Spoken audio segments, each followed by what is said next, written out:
Graça e paz, irmãos. Eu vou dar continuidade, né, ao nosso estudo do livro de Hebreus. Durante essa semana, como de costume, né, quando a gente está com o encargo nas mãos, a gente tem que se debruçar ainda mais em cima da palavra, né? Claro que toda vez que a gente se encontra com a palavra e, obviamente, com o Senhor, o sentimento ele aprofunda, né? E a gente começa a perceber coisas que, às vezes, tendo numa primeira passada, a gente não percebe. Mas esse exercício de buscar a palavra e buscar o Senhor sempre acaba trazendo um pouco mais de luz. E como a gente tem lido pausadamente o livro de Hebreus, né, tem sido progressivo, às vezes caminhamos com 2 versículos, 3 versículos, 4 versículos,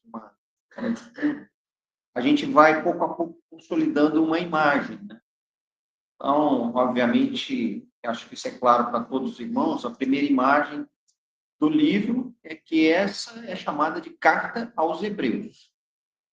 Obviamente, então, a gente sabe que o grupo destinatário dessa carta eram judeus. Havia uma questão com eles, né? Obviamente, aqui, muito provavelmente, essa carta está dirigida a alguma igreja em algum lugar onde, obviamente, havia majoritariamente judeus, hebreus. A gente sabe que a igreja primitiva, o primeiro século, ela era uma igreja de presença judaica muito forte. Os profetas, os apóstolos eram judeus, o Senhor Jesus era judeu, então nada mais natural que nessa primeira onda, né, os primeiros atingidos, que o pessoal falou, né, de maneira muito clara, que ele veio primeiro para aqueles que eram seus. Na medida em que os seus não o aceitaram, o evangelho foi aberto, então, a todos nós, né? Então, o primeiro ponto que a gente pode observar que essa carta é para os hebreus. E quando a gente tem essa perspectiva, a gente fala, puxa, então o que eu tenho a ver com isso, né? Eu não tenho os problemas, eu não tenho passado, não passo. Creio que não seja diretamente para mim essa carta, porque os problemas aqui relatados, da tendência deles, em função das diversas circunstâncias que a gente já estudou, de deixarem, né, ao Senhor, deixarem a igreja, não nos afeta pelos mesmos motivos. Nós não somos judeus, não fomos criados como judeus, não temos uma tradição de 3, 4 mil anos para trás, então, né? Bom, de fato, no princípio, essa carta foi dirigida a eles, mas é óbvio, a palavra de Deus sempre nos mostra muitas coisas que estão ao redor, coisas que servem para que nós possamos perceber, inclusive, a natureza do nosso Deus.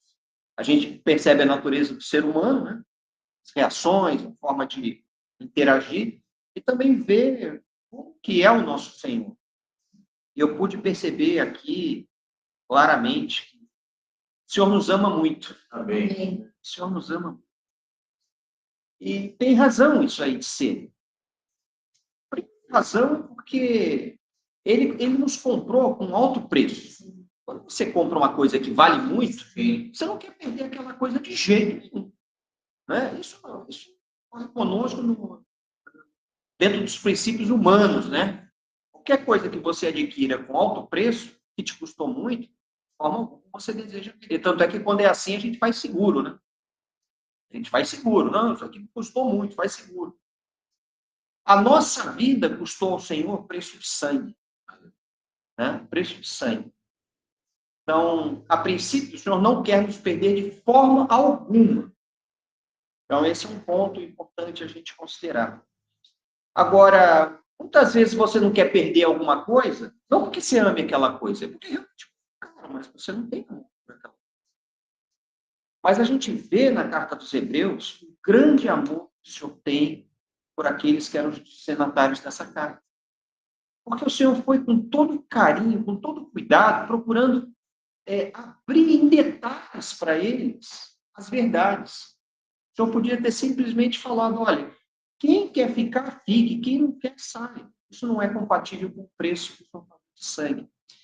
E o Senhor também podia ter ali, de uma maneira muito, muito diferente da qual aqui está relatado, tratado com essa questão de uma maneira talvez mais sucinta, mais direta.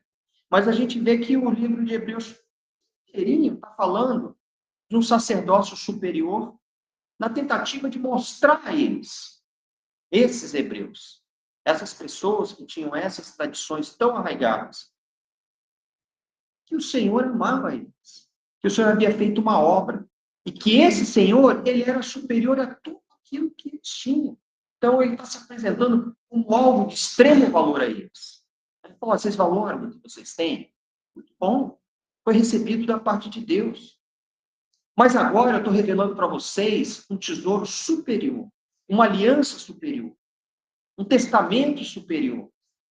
Então, não tem outro jeito, né, de você colocar essas verdades sem que você gaste um tempo abrindo. E a gente vê que na carta aos Hebreus, o que acontece aqui é justamente esse Senhor amoroso para conosco, abrindo em detalhes. É como um pai conversando com o filho, né? Quem tem filhos, sabe como é. Às vezes você usa de disciplina, às vezes você usa de dureza, mas às vezes também é necessário você sentar e conversar, e expor as questões, e detalhar, e explicar. E é isso que eu quero hoje, de certa forma, ressaltar na nossa explanação hoje aqui aos irmãos. Nós vamos ler Hebreus capítulo 7. Eu vou ler, os irmãos acompanham, de 7 até 15.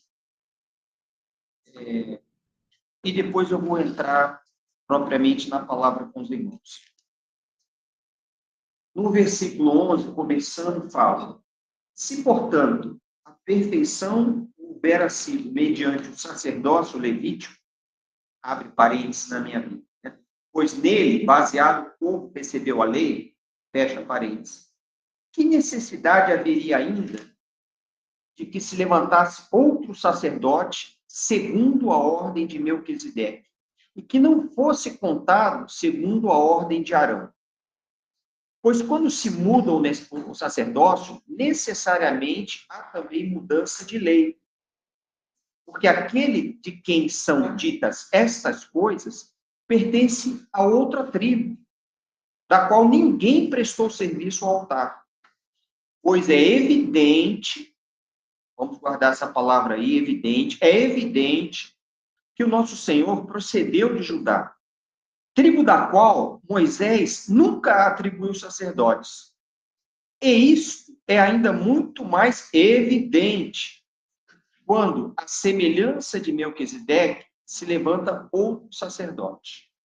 Então, nós sabemos, experiência própria, né, de estudo da palavra do Senhor e de estar seguindo os caminhos do Senhor, toda vez que a gente lê na Bíblia, e a Bíblia é um livro que não consegue conter tudo, porque tem até um hino que se canta que fala que se os céus fossem, né, papel e os mares fossem tintas, nem assim conseguiria se escrever tudo que repete as verdades de Deus. Então, a Bíblia, do ponto de vista dessa perspectiva, ela tem que resumir algumas questões. E quando você tem que resumir algumas questões, você não pode ficar repetindo as questões. Você só vai repetir as questões se elas realmente forem muito relevantes. E aqui nós temos o versículo 14 e o versículo 15, repetindo a palavra é evidente. Isso significa que Deus quer acertar, né? Quer assentar de uma maneira muito forte uma evidência. As evidências são provas. E aí o Alex vai me dar o apoio jurídico aqui. São provas que corroboram fatos, circunstâncias. Você apresenta as evidências. E ali você prova. Não, eu tenho uma evidência de que ele não estava aqui na hora do crime. Ele estava lá. Aqui é a evidência. Então, aqui, o autor da carta de Hebreus está afirmando categoricamente e duplamente que há evidências com relação à questão do sacerdócio segundo a ordem de Melquisedeque, de Jesus sendo a pessoa que ocupa esse lugar. Nas semanas anteriores, eu me lembro do Alex fazer uma afirmação que depois aí, olhando, né, e lendo ao longo dessa semana, o Senhor voltou a me confirmar essa questão, né? O povo Israel, ele teve envolvido com o sacerdócio levítico por mais de 1.500 anos. Eu já cheguei a falar com os irmãos a esse respeito. O Brasil tem mais ou menos 500 anos desde o seu descobrimento.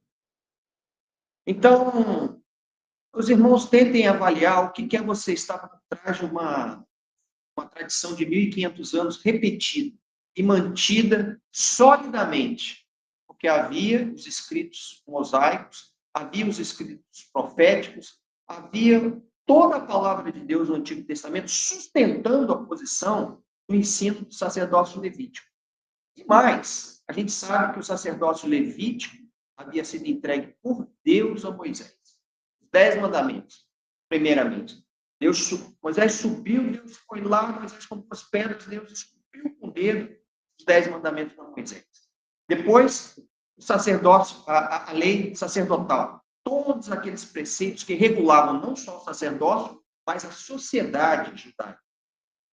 E aquilo era um motivo de cobrança dos profetas para com relação ao povo. Toda vez que o povo se desviava da palavra do Senhor, toda vez que o coração do povo se desviava do Senhor, os profetas vinham lembrar na palavra, né, que o Deus havia dado orientação. O povo não era sem rumo. Então, você consolida aquilo. Você tem uma bússola. Você está sendo guiado por uma bússola. Está sendo guiado por um manual de instruções. A sua nação está sendo preservada das demais nações porque você tem um Antigo Testamento nas mãos. Os apóstolos, à época do Senhor, a única coisa escrita que tinha, na qual eles poderiam apoiar-se para pregar o Evangelho, era o Antigo Testamento. Então, não era algo leviano, que qualquer um pudesse chegar e aparecer e falar, isso aqui passou, isso aí já era, isso aí já... Opa, peraí, vamos entender isso aí melhor. Quem de nós aqui, o Senhor fala, se um anjo aparecer aqui para vocês, falando diferente do que está escrito, o que o Senhor fala? Não aceite. Era esse sentimento que o povo de Israel tinha com relação à palavra. Olha, vai aparecer alguém falando qualquer coisa aí, não aceite. Então, quando os primeiros cristãos, as primeiras pessoas começaram a ter contato com o Evangelho, então, notadamente ali o povo judeu, o que era dito a eles? Olha, você vai ter que deixar o sacerdócio araônico. Você vai ter que deixar o sacerdócio instituído ali por Moisés e entregue aos levitas. Você vai ter que deixar isso daí. Se você quer aceitar Jesus, você vai ter que deixar. Então, havia essa tensão sempre latente. E a gente sabe, quando a gente recebe a palavra do Senhor, quando a gente se converte, você não se converte de um dia para o outro com 100% de certeza de tudo. Você se converte com um monte de incertezas ainda. Você conhece o Senhor, você aceita Ele, é uma experiência maravilhosa, mas eu, na minha experiência, depois que eu aceitei o Senhor, me vinham muitas dúvidas ainda. E isso, aquilo, o que está sendo falado aqui, o que está sendo falado ali? E essas dúvidas, o Senhor foi respondendo progressivamente à medida que eu fui caminhando no Evangelho. Mesmo se sucede aqui. E o que a gente vê nessa carta de Hebreus, capítulo 7, é o Senhor fazendo isso, esclarecendo ainda de forma mais clara e objetiva as verdades concernentes à nova aliança e ao seu sacerdote, que é o Senhor. Então, existia aqui um trabalho, irmãos, que ocorre na mente. O Espírito Santo, ele opera. Mas aqui não é uma questão do Espírito Santo operar por intermédio de sinais e milagres. Mas é uma operação do Espírito Santo na nossa mente, na mente dos hebreus, iluminando, esclarecendo, trazendo a eles entendimento da palavra. Então, o Senhor, através do autor dessa carta, ele vem minuciosamente, desde o capítulo 1, falando que o Senhor é superior aos anjos, o sacerdócio do Senhor é superior, todos os comparativos que se pudesse estabelecer entre o Senhor e o sacerdócio levítico. O Senhor vem detalhando e abrindo. Não, detalhes, né? Para que eles pudessem entender. A nossa mente, irmãos, ela funciona da mesma maneira que funcionava os hebreus. Volto a dizer, os hebreus não eram ETs do espaço sideral. Era como nós, seres humanos. Na mente do homem é o campo onde se desenvolve a grande batalha entre Satanás e Deus. Satanás lançando dúvidas, argumentos e mentiras, e Deus assentando as suas verdades e mostrando o seu amor por nós. Então, como se desenvolve a vida cristã? Ela se desenvolve a partir do ponto em que, na nossa mente, a gente começa a entender progressivamente as verdades concernentes ao Senhor. Por quê? Porque nós somos seres racionais. Nós não somos seres programados, que você vai lá e muda a programação e passa a se comportar de uma maneira. Deus nos deu racionalidade, entendimento, capacidade analítica. Então, Deus fala conosco como que com pessoas que podem entender as questões.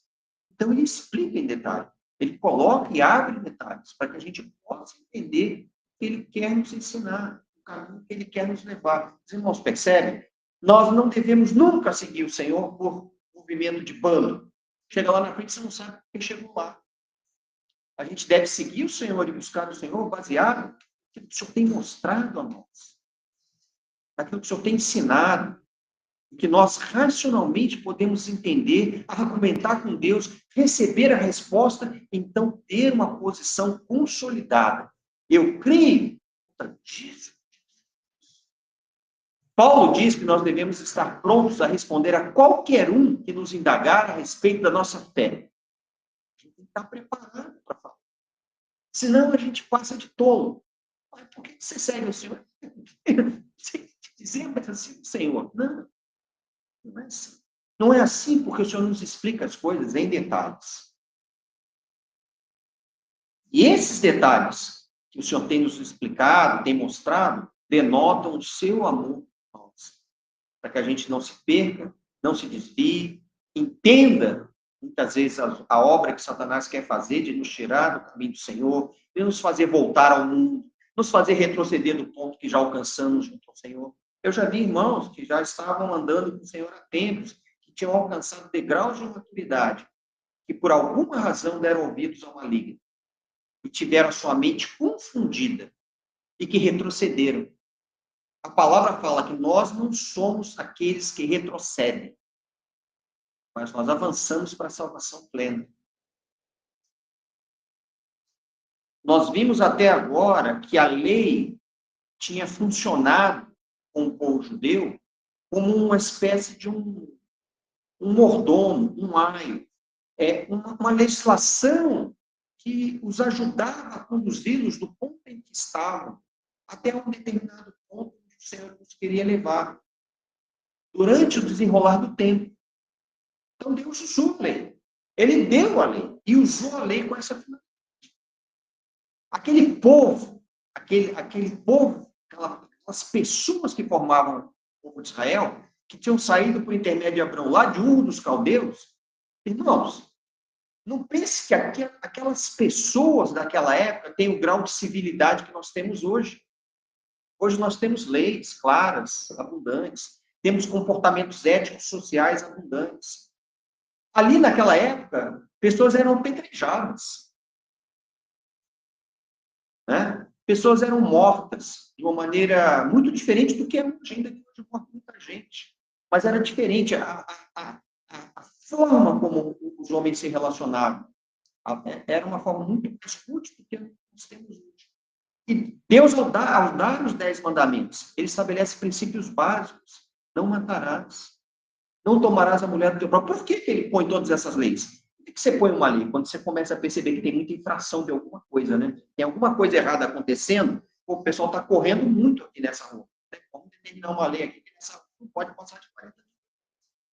Quando Deus deu a lei a Moisés, Deus já tinha passado pela experiência de Caim ter matado Abel, de ter visto o comportamento humano, das filhas de Noé se corromperem com ele, da queda do povo e das nações. Então, quando chega, Abraão sai do Ur da Caldeia, e depois o povo de Israel se liberta do Egito, e Deus dá, por intermédio de Moisés, as leis, é porque Deus sabia o que o homem precisava.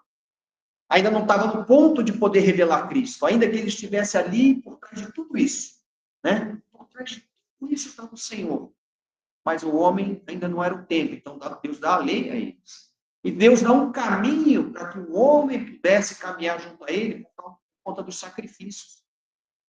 Ele ensina todo o sacerdócio levítico como devem ser as ofertas, o que Deus aceita, o que Deus não aceita, quem pode e quem não pode entrar no Santo dos Santos, quem pode oficiar, quem não pode oficiar. Então, essa lei, ela teve uma finalidade, e ela cumpriu essa finalidade. Ela levou aquele povo do ponto, que foi o início da formação do povo de Israel, até o ponto que Jesus foi apresentado. E nós sabemos, é óbvio, que quando chegou a esse ponto,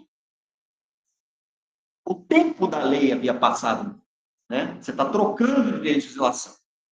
A gente sabe que o Brasil tem uma constituinte, né? Que foi de 88, né? Quando entrou a constituinte de 88, as que estavam para trás, retiradas. Foram retiradas. Quando surgiu o Senhor, e a nova aliança, nós sabemos, Senhor, né? Celebrar a nova aliança no meu sangue, né? Uma nova ordenança, uma nova forma de enxergar o mundo, as pessoas, a obra de Deus. Ele não jogou nada fora. Todos os apontamentos do Senhor nas suas pregações apontavam as promessas e revelações que já haviam sido feitas e que direcionavam Israel a entender que viria a ser. Mas aquela legislação, ela deveria ser removida. E aqui a gente vê os nossos irmãos hebreus, a quem o Senhor tanto amava, trabalhando justamente nesse ponto, em que creio que o Senhor, no seu coração, devia sentir, puxa, eles tiveram, de certa forma, o cuidado de viver dentro dessa lei, ainda que tenham falhado tantas vezes. E agora, eles têm bastante dificuldade de largar disso, né? Eu vou ajudá-los, eu usando. Então, eu vejo que o Senhor, a exemplo do que aconteceu com os hebreus, ainda hoje, a gente transferir para a nossa experiência, quantas coisas o Senhor muitas vezes vem a nós e nos fala para a gente largar e deixar. E a gente muitas vezes continua ainda apegado. Mas deixa eu seguir segurando ainda isso aqui. Que mal tem se eu ainda levar aqui debaixo das roupas do camelo uns ídolos aqui comigo, né? Que problema tem? Vai ficar lá em casa só como lembrança, não estou adorando, mas enfim, eu estou dando aqui exemplos, né? Mas o Senhor é esse Deus, que ainda hoje é exemplo, então, olhando aqui a aplicação da palavra para nós hoje, né? Ao mesmo tempo que a gente tem penetrado profundamente nos versículos para cada semana, em determinado momento é bom a gente também subir e olhar dentro do ponto de vista do panorama, para que a gente nunca perca o contexto e também a aplicação da palavra na nossa vida. Então, como eu falei para os irmãos, nossa mente é um campo de batalha, onde se desenvolve a grande luta. Se a nossa mente adere ao Senhor, se a nossa mente é submissa ao Senhor, se o nosso coração é submisso ao Senhor e à sua palavra, grande é o progresso na nossa vida espiritual.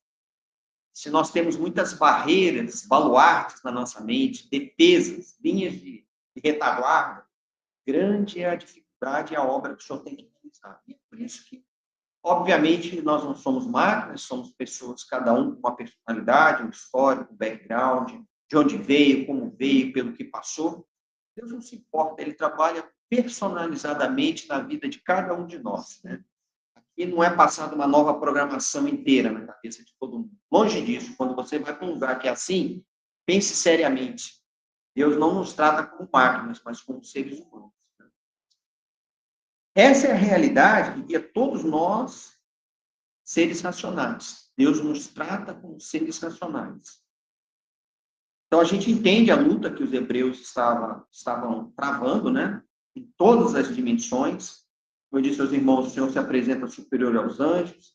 Ele se apresenta como filho de Deus, né? Gerado por Deus, tendo um trono estabelecido para sempre.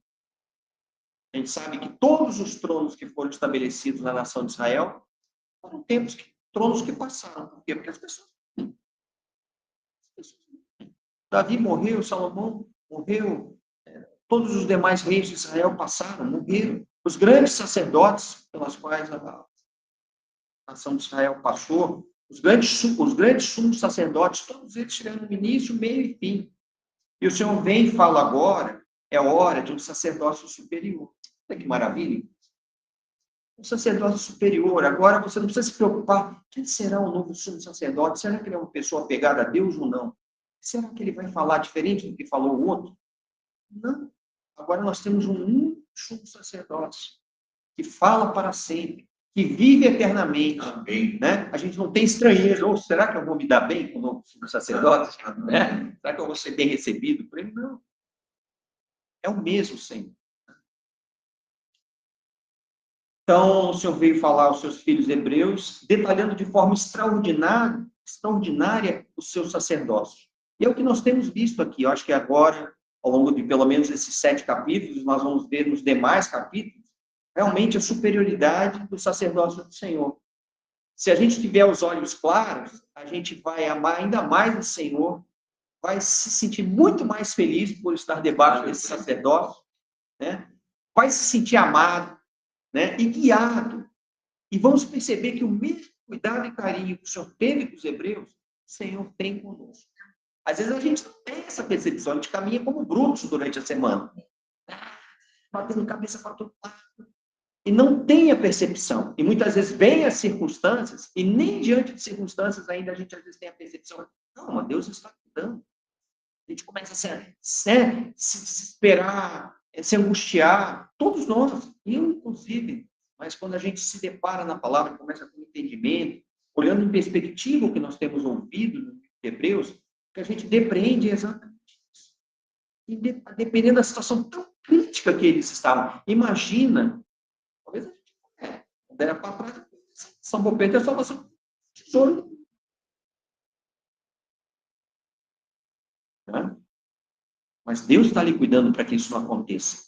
Isso que a palavra fala, que nenhum daqueles que pelo Pai foi entregue nas mãos de Jesus se perderá. A mensagem do Senhor, ela é uma mensagem principalmente no Novo Testamento e com respeito ao sacerdócio. Ela é extemporânea. O que significa isso? Ela não está presa no tempo. Por isso que o sacerdócio do Senhor não tem princípio de início nem de fim. Isso quebra toda a nossa lógica humana. Exige também de nós fé, para que a gente possa, mediante a fé, apropriar essa verdade na nossa vida. O sacerdócio do Senhor, ele é extemporâneo. Na verdade, ele já estava lá no princípio, quando a gente ouviu falar de Melquisedeque, como um sacerdócio sem princípio de dias, né, sem genealogia. O Senhor já estava lá. Antes de Melquisedeque, o Senhor já estava lá. Antes que houvesse terra, o Senhor já estava lá. A gente sabe disso. Quando a criação estava sendo estabelecida, o Senhor Jesus estava lá. Quando a terra, os céus e a terra foram formados, e o homem foi formado, nós sabemos que o verbo lá, o pronome é no plural. Façamos. O Senhor já estava lá. Muito antes da onde a nossa mente possa acompanhar. O Senhor já estava. O Senhor nos viu ainda substância informe no ventre da nossa mãe. Se a substância informe, é porque não tem. O Senhor já nos conheceu antes da fundação da terra. É o que a palavra fala. Tendo tal posição também diante do Senhor, tendo sido conhecido por Ele, é com grata alegria que a gente sabe que o Senhor está cuidando de nós desde os primórdios, antes mesmo que viéssemos a ter esse corpo que nós temos aqui. Esse escritor, que nós não sabemos quem é, ele faz uma ênfase, como nós vimos, em 2 versículos, que é o versículo 14 e 15, quando ele fala, pois é evidente que nosso Senhor procedeu da tribo de Judá. Por que ele faz ele faz essa afirmação? Ele tem necessidade de fazer essa afirmação, porque havia muita questão controversa a respeito da genealogia de Jesus. Nós sabemos que Jesus foi gerado no ventre de Maria. Nós sabemos que ele teve um pai que não foi o pai biológico, que era José. E nós sabemos que a nação de Israel, em relação a essa questão, sabia disso. Porque a passagem que diz, olha, nós não somos bastardos. Ou seja, nós não somos filhos de uma mãe de um pai que não se conhece. Então, havia a necessidade aqui de que se estabelecesse de forma clara a genealogia do Senhor. Toda a sua descendência, como a gente lê no livro de Mateus. O Senhor não gasta verbo à toa. Né? Que nos interessaria saber a genealogia de Jesus até aquele ponto? Para saber que ele veio lá? Não, sim. Mas para os judeus era importante provar isso. Para entenderem que ele vinha da tribo de Davi. Na verdade, o que vai se estabelecer aqui, irmãos, vou usar uma palavra, mas eu vou explicar para os irmãos, é um axioma. Um axioma é uma verdade que você lança e, por intermédio dela, você fundamenta, a partir desse ponto, todo o resto que você vai explicar. Então, aqui, o que o Senhor está fazendo, por intermédio do escritor, ele está lançando um axioma, ou seja, eu vou demonstrar a genealogia de Jesus, para que fique claro e seja de forma indubitável. E eu vou mostrar que essa genealogia de Jesus está ligada ao sacerdócio de Melquisedeque. E que ele é o verdadeiro sacerdote. É o que está acontecendo aqui nesses 2 versículos, né? Por isso que o Senhor me deu o sentimento da gente ler os versículos que lemos, mas me deteria notadamente no versículo 14 e 15, para a gente entender a palavra de Deus. Porque senão a gente fala, mas que história complicada essa de Melquisedeque, genealogia, tudo bem, está tudo em ordem. Por que precisamos disso? Nós já cremos no Senhor. Sim, nós cremos, mas os judeus podiam ter dúvidas. Havia gente levantando dúvida, provavelmente, senão Deus não estaria explicando isso daí. Essa palavra evidente é repetida 2 vezes, onde na primeira ele fala, pois é evidente, e no 15 ele ainda fala, e isso é ainda muito mais evidente. Né? Então, gente, ó, é evidente, hein? É evidente isso daí. Veja, essa é uma evidência, isso é uma prova. Alguém tem algo para contrapor essa prova? Estou dando uma prova, uma evidência. E a partir dessas 2 evidências, eu vou construir um raciocínio lógico, que vai demonstrar o que eu estou querendo mostrar para vocês. Então, essa evidência que no versículo 14 e 15 está sendo relatada, ela foi já explorada pelo Alisson aqui semana passada, em Mateus, né, do capítulo 1, versículo de 1 a 16, onde a genealogia de Jesus é colocada, e também em Lucas, capítulo 3, versículo 23 até 38, e mais, né? Quando a gente fala evidência de genealogia, nós estamos falando do quê? Da genealogia de José ou da genealogia de Maria? Né? De quem nós estamos falando? Né? A Bíblia nos mostra com bastante clareza e muita sustentação que tanto Maria quanto José, apesar de não ser o pai biológico de Jesus, eles vinham da tribo. Eles vinham da tribo de Judá. Por que é importante dizer isso? Para distinguir que o Senhor não era da tribo de Levi e não era descendente dentro do sacerdócio araônico. Por que era importante distinguir isso? Porque aqui está sendo feita uma secção, um marco, em que encerra o sacerdócio levítico, encerra o sacerdócio araônico e começa um novo sacerdócio segundo a ordem de Melquisedeque. Nós lemos, acho que aqui, em versículos anteriores, né, que com relação à tribo a tribo de Judá, não houve sacerdote mencionado até então. Não havia. Não havia sacerdote segundo a tribo de Judá. O que a gente vê, a palavra mostra no Antigo Testamento, sacerdócio é segundo a tribo de Levi. Êxodo 28 e 29 também, e posteriormente Levítico, né, acaba nos mostrando de forma muito clara isso. E mais, né, vou trazer uma questão aqui nova, talvez para os irmãos, que é um detalhe, mas importante. A gente viu que somente os levitas podiam ser sacerdotes. E da tribo dos levitas, somente os descendentes de Arão podiam ser eleitos sumos sacerdotes. Não é qualquer levita que poderia ser eleito sumo sacerdote, mas apenas os levitas descendentes de Arão.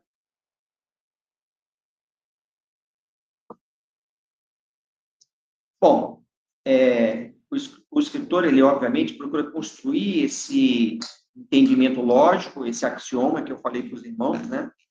Mostrando, então, essas evidências, né? Quando ele fala, já citei aqui para os irmãos, no versículo 14, essas evidências estão assentadas na genealogia familiar de Jesus, quanto à sua descendência de Judá, e os fatos da descendência humana de Jesus eram bem conhecidos da igreja, no início. Romanos, capítulo 1, versículo 3, deixa isso muito claro. Algum irmão podia ler para mim, por favor? Romanos 1, 3.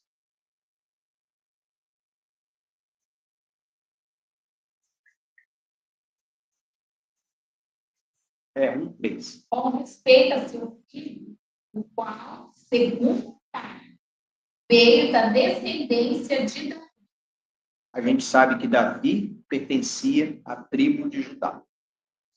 Então, ao assentar que Jesus veio da descendência da genealógica de Davi, obviamente Jesus veio da descendência de Judá. Durante todo esse tempo, né, então, que a gente está aqui relatando, desde o princípio do estabelecimento do sacerdócio até o ponto que o escritor de Hebreus nos relata, nunca houve sacerdócio oriundo da tribo de Judá. Nunca. Né? Vamos ler Hebreus, por favor, algum irmão lê Hebreus 7:13.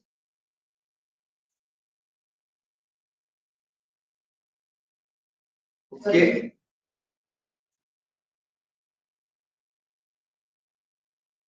aquele de quem são ditas estas coisas pertence a outra tribo, da qual ninguém prestou serviço ao altar. Exatamente. Então, apenas dando sustentação ao que a gente está comentando aqui. Até então, ninguém da tribo de Judá tinha exercido o ofício sacerdotal.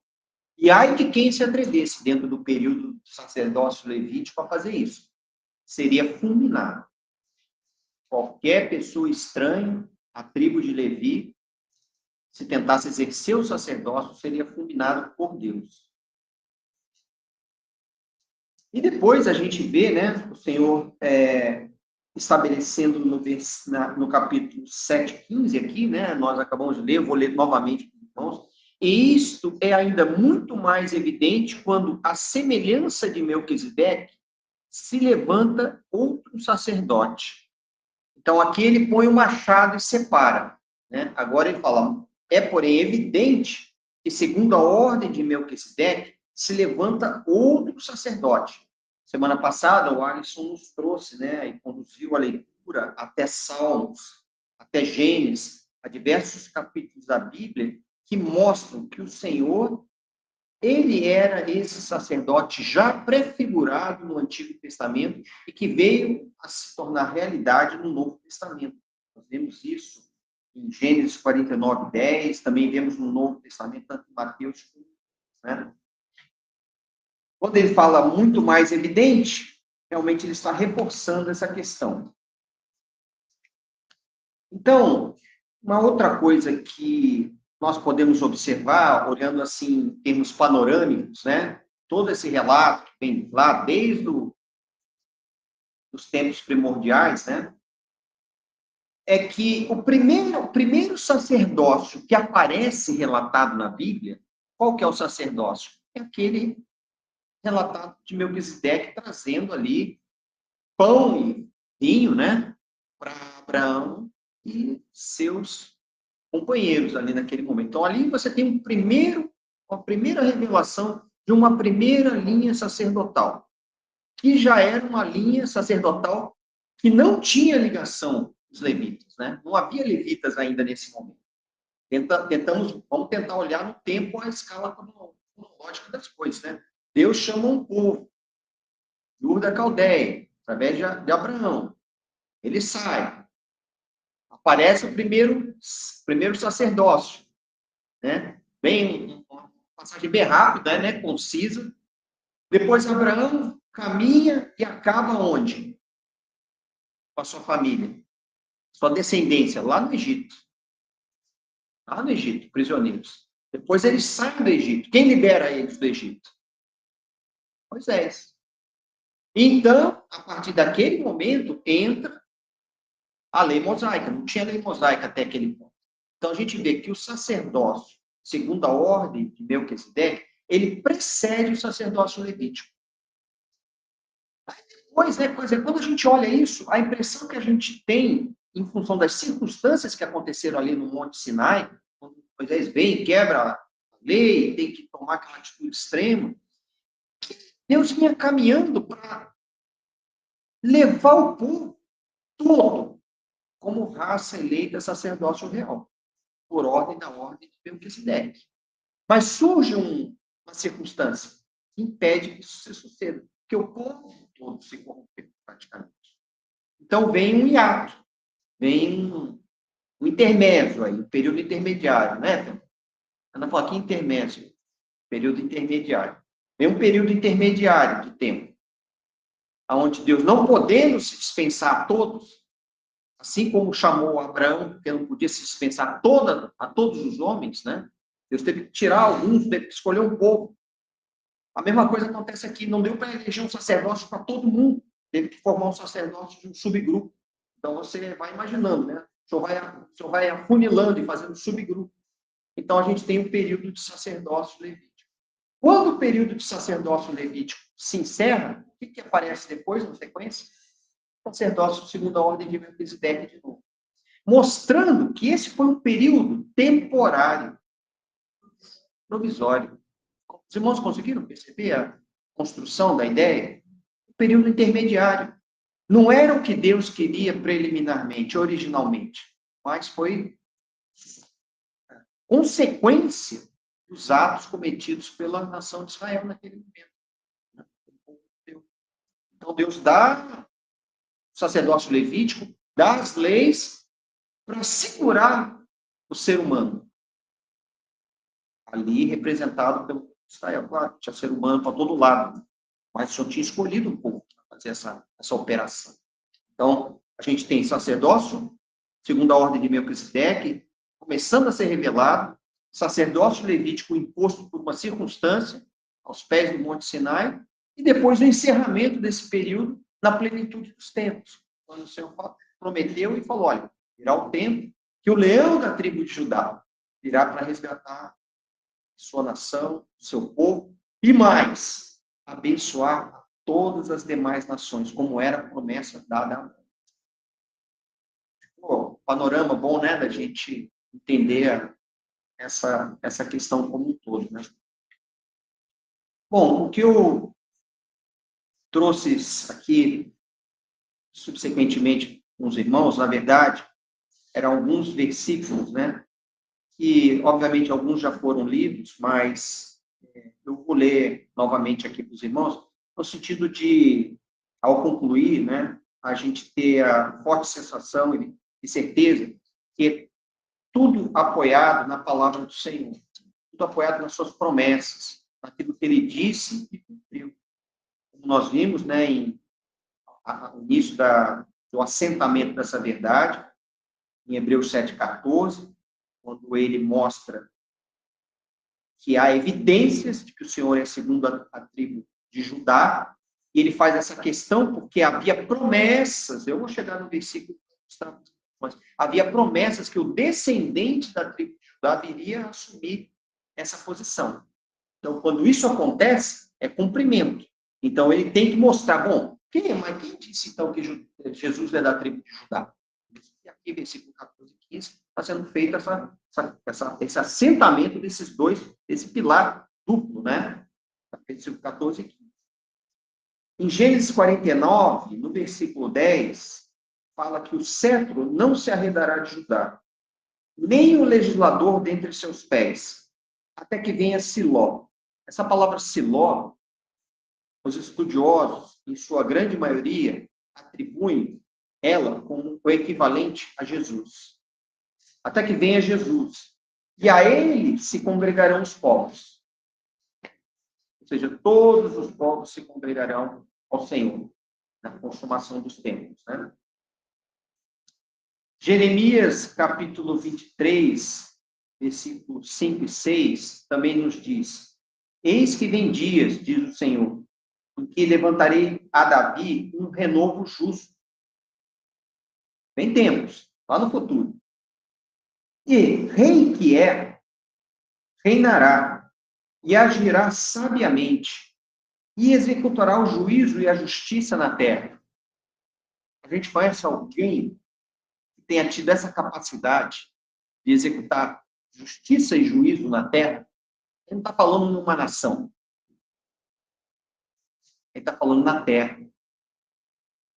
Nos teus dias, Judá será salvo. Israel habitará seguro. Será este o seu nome, com o que será chamado Senhor, justiça nossa.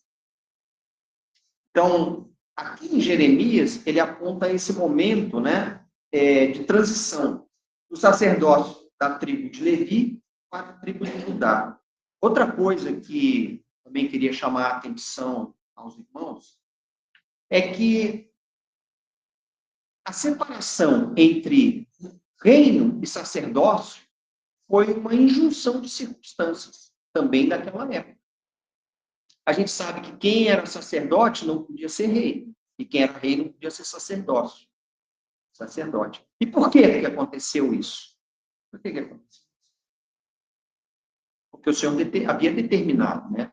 Nos tempos de Samuel, o povo de Israel, ele era regido por um sacerdócio.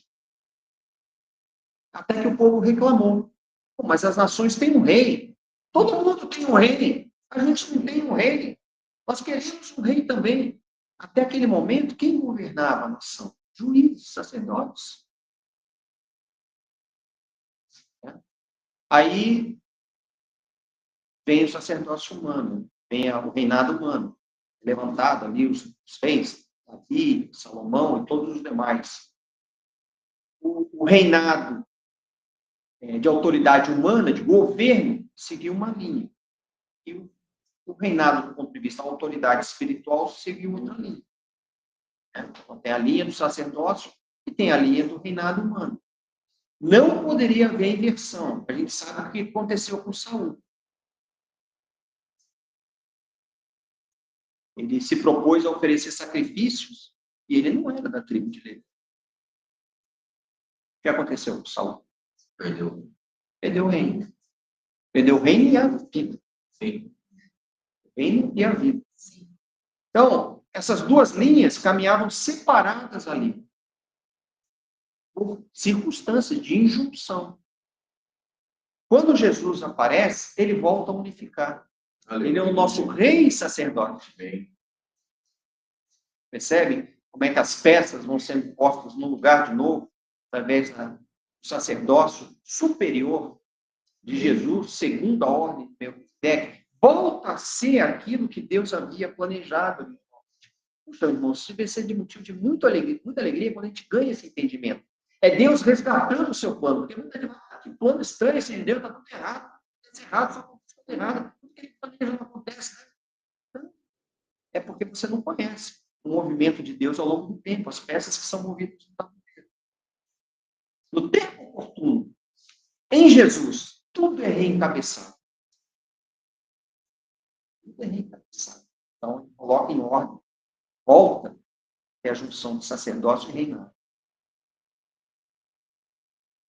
Romanos, como nós vimos, né? Romanos 1:3 também, faz essa afirmação categórica com respeito a seu filho, o qual, segundo a carne, veio da descendência de Davi. Apocalipse 22:16, já lá no finzinho, né? Eu, Jesus, enviei o meu anjo para vos testificar essas coisas, às igrejas. Eu sou a raiz e a geração, ou seja, ele era descendente de Davi. Quando diz eu sou a raiz, é como se dissesse, eu sou descendente de Davi.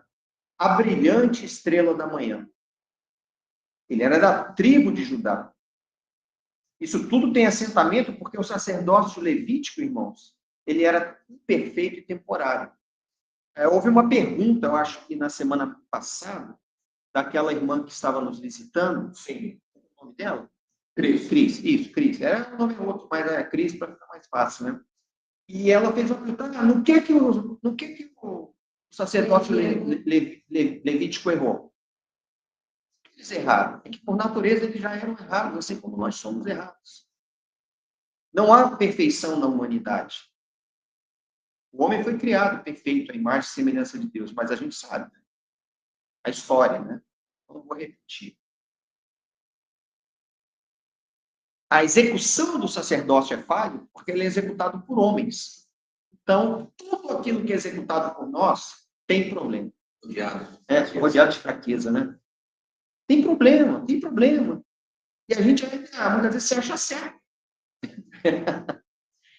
Às vezes a gente está certo, mas muitas vezes a gente está errado. E a questão não é ser certo ou errado, mas a questão é saber que nós não podemos produzir obras perfeitas na sua plenitude.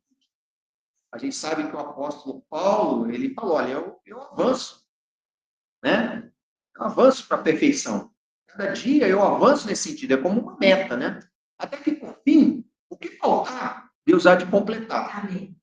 Denotando que nós não nos tornamos, de forma atitudinal, perfeitos na salvação. Sim. Nós nos tornamos santificados posicionalmente, mas ainda muito imperfeitos. Basta ver os problemas que a gente cria, né? A gente cria bastante problema. É da nossa natureza. Hebreus 7,11 fala que se, portanto, a perfeição houvera sido mediante o sacerdócio levítico, fica claro, né? Se tivesse bom, para que mudar, não é? Não é ter um ditado que fala assim, o time está ganhando, não precisa mexer. Não precisa mexer no time, precisa mudar o sacerdócio. Porque o time estava perdendo. O sacerdócio levítico era imperfeito, pois nele, baseado, o povo recebeu a lei. Necessidade haveria que se levantasse um sacerdote, segundo a ordem de Melquisedeque, e que não fosse contado segundo a ordem de Arão. Ele não queria nem se contar segundo a ordem de Arão. Nem me ponha nessa descendência de Arão. Não posso estar aí. Por que Jesus não podia estar na descendência de Arão? O Senhor, sendo da tribo de Judá, ele jamais poderia oficiar segundo o sacerdócio levítico. Aquela ordem tinha que acabar, os irmãos percebem? Ficou claro? Você tem o sacerdócio levítico. Quem pode estar no sacerdócio levítico? Quem é descendente de Arão, tribo de Levi. O Senhor era de Arão, de Levi? Ele podia exercer o sacerdócio? Então tem que acabar. Né? Por isso que tem que acabar. Não dá. Ele não dá para acontecer. Seria bom se desse para continuar. Com Israel, né? Aqui, ó, eis o novo sumo sacerdócio, segundo a ordem de Arão, segundo o sacerdócio levítico, ele vai dar continuidade. Não, ele não pode dar continuidade. Porque, segundo aquela lei, ele não pode subir no altar. Então, o que precisa acontecer? Aquela lei precisa encerrar o período de vigência. Serviu enquanto durou, mas tem coisa melhor. Nós estamos na fase melhor, né? Não é uma bênção isso? Podemos agradecer ao Senhor de, apesar de termos sido conhecidos antes da fundação do mundo, juntamente com Ele, nós tivemos a graça de nascer no período da graça, né? Sorte de receber um sacerdócio superior e não mais ficar na expectativa de esperar o momento em que haveria de se revelar. E muitos dormiram nessa esperança, não é? Esperando até o último minuto. Isabel falou, olha, seu marido, meus olhos viram agora o Redentor, posso morrer. Né? Bom, isso tudo, irmãos, obedece a um juramento de Deus, né? Salmo 110, versículo 4 fala, o Senhor jurou e não se arrependerá. Puxa, aqui tem um juramento, irmãos. Aleluia. Deus jurando é muito forte. Tu és sacerdote para sempre, segundo a ordem de Melquisedeque. Claro que a gente não precisa ficar esfregando para ninguém, mas é importante, o povo hebreu precisava saber disso, porque eles precisavam desse apoio para poder passar. Então, segundo a ordem de Melquisedeque, havia uma promessa de que o Senhor seria sacerdote. Eu já comentei com os irmãos as duas questões que se salientam aqui, né? Que ele não podia servir como sacerdote nos altares levíticos, pois esse serviço era limitado aos descendentes de Levi. E que todo o princípio de sacerdócio e a própria lei deveriam, então, necessariamente ser mudados. Eu encerro sem concluir, né? Porque a palavra do Senhor não se conclui na boca de ninguém, né? Virão outros profetas que aprofundarão isso. E ela vai continuar sempre nova e viva para nós. Mas eu creio que esses dois versículos, 14 e 15, agora, pelo menos para nós, momentaneamente, né? Eles são bastante fortes e suficientes para que a gente entenda ainda mais a natureza desse sacerdócio, sua origem, as razões e porquês ele não podia ser levítico, as razões e porquês havia um momento certo para que ele fosse revelado, quais as consequências disso. Então, quando se diz interrompe-se o antigo, não é por nenhuma cisma ou preconceito, mas é porque havia coisas melhores prometidas. E assim. Aleluia.